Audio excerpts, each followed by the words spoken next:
ঔষধি গুণসম্পন্ন ৩ শতাধিক দুষ্প্রাপ্য শ্বেত চন্দন গাছ শোভা পাচ্ছে যশোরে। নিজের ৩টি বাড়ির ছাদে এমন দৃষ্টিনন্দন সবুজের সমারোহ গড়ে তুলেছেন সাজ্জাদ হোসেন নামের এক বৃক্ষপ্রেমী। একান্নবর্তী পরিবারের এই ছাদগুলোতে শ্বেতচন্দনের পাশাপাশি রয়েছে বট, পাকুড় ও এডেনিয়াম সহ প্রায় ৫ শতাধিক বনসাই। ওষুধ, আসবাব, প্রসাধনী তৈরি সহ নানা কাজে ব্যবহৃত হয় চন্দন কাঠ। রপ্তানির বাজারেও এর চাহিদা রয়েছে। সিলেট ও পার্বত্য চট্টগ্রামের পাহাড়ি এলাকায় শ্বেতচন্দনের দেখা গেলেও রয়েছে এর দুষ্প্রাপ্যতা। তবে যশোরের বাড়ির ছাদই যেন এর অরণ্য। ভবিষ্যৎ হোক নিরাপদ, বিনিয়োগ হোক বিশ্বস্ত, আর আমার পছন্দ সল্ট বে। ওয়েলকাম টু সল্ট বে। পৌর শহরের বাগমারা রোডের বাসিন্দা সাজ্জাদ হোসেন।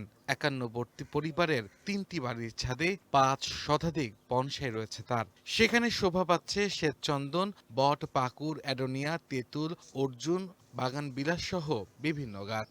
এর মধ্যে ২৫০-রও বেশি রয়েছে শ্বেতচন্দন। গাছের বৈশিষ্ট্য জানতে গিয়ে আমার অনেকগুলো বছর লেগেছে। এর মধ্যে অনেক মানুষ কিন্তু আমাকে বিভিন্ন রকম মন্তব্য করেছে, পাগল, বিভিন্ন রকম মন্তব্য করেছে। আমি কিন্তু কখনো কোনো কিছু কর্ণপাত করিনি। শখের বশে শুরু হলেও এই বৃক্ষপ্রেমী এখন নিয়মিত তৈরি করছেন চন্দনের চারা। তবে উদ্দেশ্য বাণিজ্যিক লাভ নয়।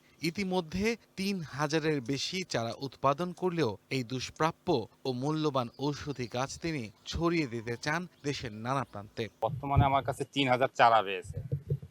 আর আগামী ২ মাসের মধ্যে সরকার যদি আমার সহযোগিতা করেন, তা আমি ১ লক্ষাধিক চারা আমি উৎপাদন করতে পারবো, যা আমি আমাদের দেশের সব সরকারি প্রতিষ্ঠানে এই গাছগুলো আমি রোপণ করতে চাই। প্রতিদিন তার এই সবুজ স্বর্গ দেখতে দূর দূরান্ত থেকে ছুটে আসেন বহু বৃক্ষপ্রেমী। অনেকেই তার কাছ থেকে পরামর্শ নিয়ে উদ্বুদ্ধ হচ্ছেন গাছের বাগান তৈরিতে। শ্বেতচন্দন গাছ খুবই দুষ্প্রাপ্য। সাজ্জাদ একটি দুটি গাছ করে আজকে হাজার হাজার গাছ তৈরি করেছে। তার পরিচর্যাগুলো এমন যে সে দীর্ঘদিন ধরে সকাল থেকে শুরু করে সন্ধ্যা পর্যন্ত অনেক দিন এমনও গেছে সে দুপুরে খাবার খায় নাই। বন বিভাগের কর্মকর্তাদের দাবি, ব্যক্তি উদ্যোগে দুষ্প্রাপ্য শ্বেতচন্দন গাছ এভাবে দেশের আর কোথাও রোপণ করা হয়নি। ঔষধি গুণসম্পন্ন এই কাঠের দেশের পাশাপাশি বিদেশে রয়েছে বিপুল চাহিদা।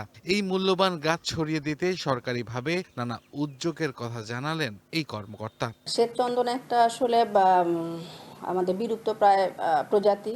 এটা নিয়ে উনি কাজ করছেন। এটা খুবই ভালো একটা দিক। আর সামনের আমাদের ২৫ কোটি বৃক্ষরোপণের একটা টার্গেট আছে সরকারের। সেখানে হয়তো বা আমরা যদি ব্যক্তি পর্যায়ে নার্সারি থেকে আমরা চারা নিতে পারি, চারা নেওয়ার কোনো অপশন থাকে, তাহলে অবশ্যই আমরা তার কাছ থেকে শ্বেতচন্দনের চারা নিব এবং এটা সব জায়গায় ছড়িয়ে দেওয়ার ব্যবস্থা করব। সাজ্জাদের দাবি, শ্বেতচন্দন গাছের কাঠের প্রতি কেজির মূল্য প্রায় ১৫,০০০ টাকা। যথাযথ পৃষ্ঠপোষকতা পেলে এই উদ্যোগ দেশের অর্থনীতি ও পরিবেশ রক্ষায় বড় ভূমিকা রাখবে বলে মনে করছেন সংশ্লিষ্টরা। One national desk.